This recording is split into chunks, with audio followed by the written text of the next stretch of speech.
What does the world look like without us?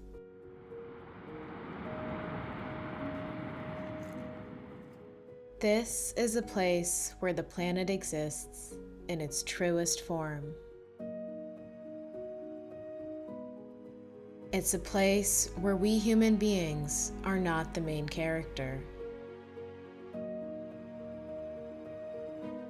It's truly a wild, unscripted show put on by nature's finest characters.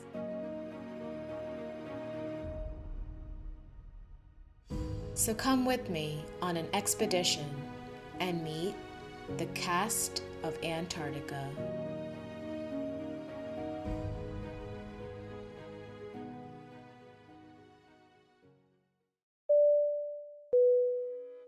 My journey begins in Ushuaia, Argentina, the southernmost city in the world. This little town forms the gateway to Antarctica. From here, we plan to sail to the Falkland Islands, and then to South Georgia, and then finally to Antarctica. Or so I thought. Orange to the purple. Now that is not the color we want to see. And if you see bright purple, then that's terrible. The first thing we learned was that the weather was so bad in the Falkland Islands in South Georgia that we would not be able to go in the next few days. So we decided to flip the entire journey and go to Antarctica first. This change actually shocked me, but I learned very early into my journey that nature is in charge here, and I kind of have to let go and expect plans to constantly change. So with that, we headed straight for the Drake Passage, some of the rockiest waters in the world.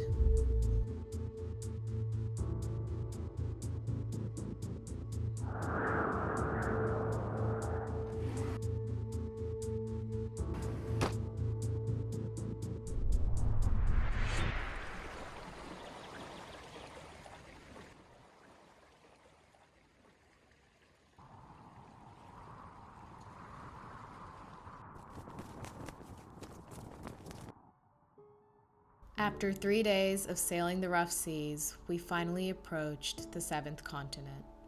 I stood out on deck for hours in the middle of the night. Yes, this is the middle of the night, and just observed and took everything in. And that's when... Ooh, penguins!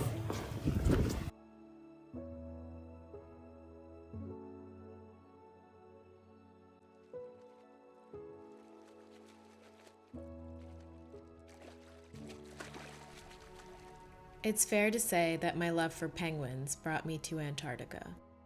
During this trip, I met gentoo penguins, who seemed to have little white headphones on them, Adelie penguins, known for their cartoonish eyes and almost always surprised look, and the chinstrap penguin, known for the very unique strap it has on its chin.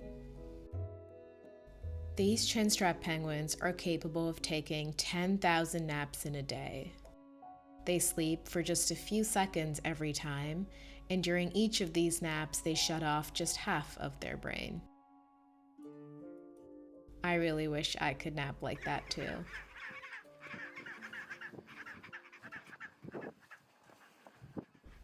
Despite their adorable napping habits, these penguins are anything but lazy. In order to get food, they move along penguin highways and travel all the way from their nest to the sea.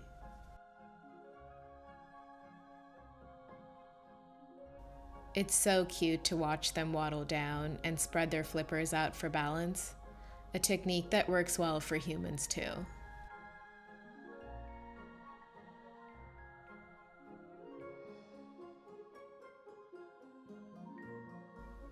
Once these penguins reach the water, they turn all their clumsiness into elegance. Gentoo penguins can swim up to 36 kilometers an hour, and that's 4 times faster than an Olympic swimmer. When they swim, they do this thing called porpoising, and they jump in and out of water to get a better sense of their surroundings.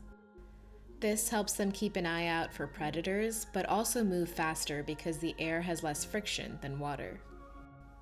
It's such a cool experience to sit in a little Zodiac boat and have penguins pop up all around you.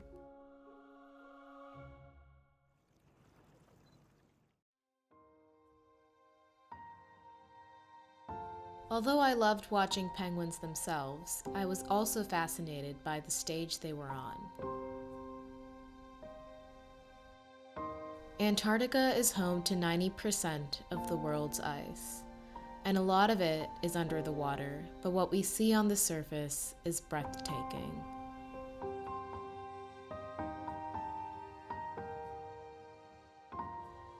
Icebergs are formed when glaciers or ice shelves break off, and the bluer the ice, the older the ice. The ridges here are how the water has been eroding it. You'll see big versions on the icebergs. Over time, nature creates these beautiful shapes and textures in ice. It felt less like I was looking at landscapes and more like artwork.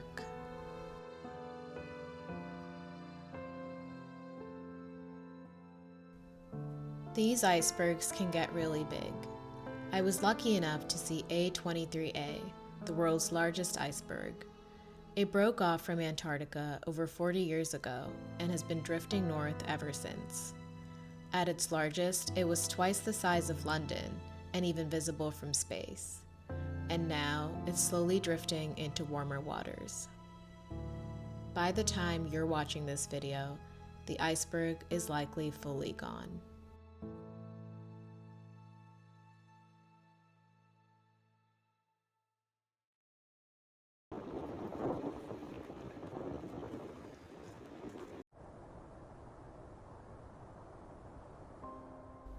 During this trip, I met all kinds of seals: Weddell seals, elephant seals, and crab-eater seals. But the one I kept thinking about the most was the leopard seal, one of two animals here who showed me a whole other side of this place.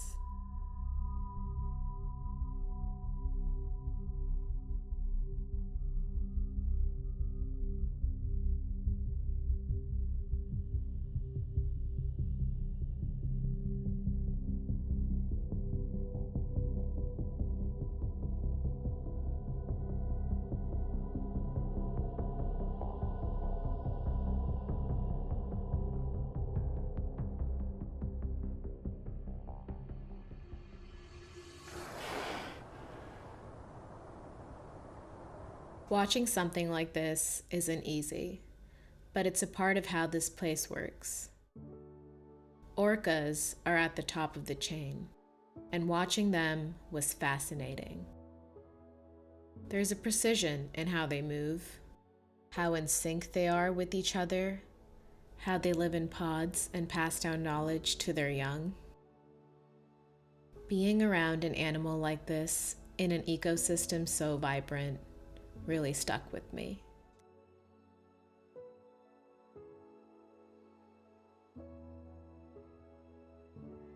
I had a lot of time to reflect on experiences like this during my sea days. I was aboard the ship Hondius with ocean-wide expeditions, and over 19 days, this ship became home to me. We did a lot of interesting things and activities while living aboard, but one of my favorite things were the lectures. It can grow all the way up 40 meters. These lectures were put on by the expedition guides, who were scientists, historians, and experts of all kinds. They educated us during sea days and took us out on landings during other days. The ship itself could not approach the land, so we'd get into these small inflatable Zodiac boats and take those to the shore.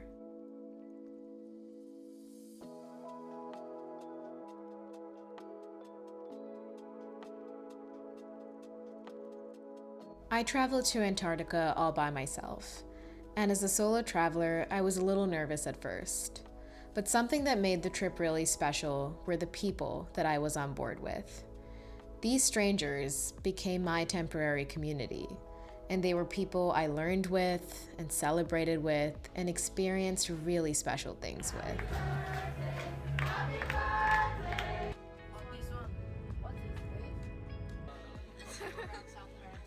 One of my favorite memories from this trip was bringing in the new year together.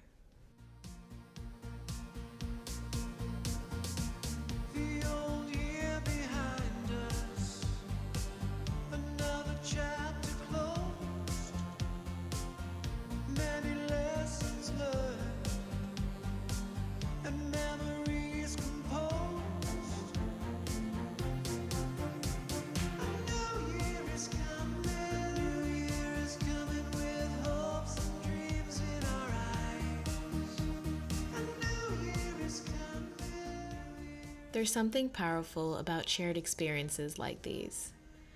I spent a lot of days at sea, and I'm really grateful for all the friends that I made. But even on the way back, these wonderful people weren't the only ones keeping me company.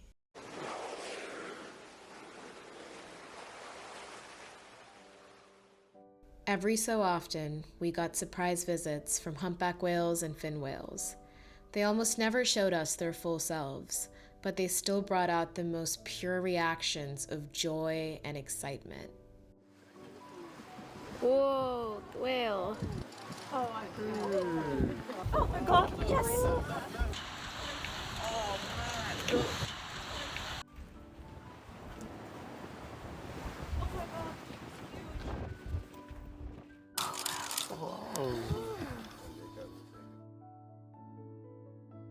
Moments like these don't last very long, but I'll never forget them.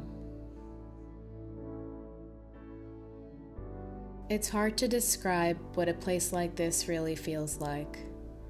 It stays with you in ways you don't expect. I feel incredibly grateful to have experienced our planet like this, and I hope to keep telling its story in whatever way I can. My name is Anari. Thank you for watching. If you'd like to see more, you know where to find me.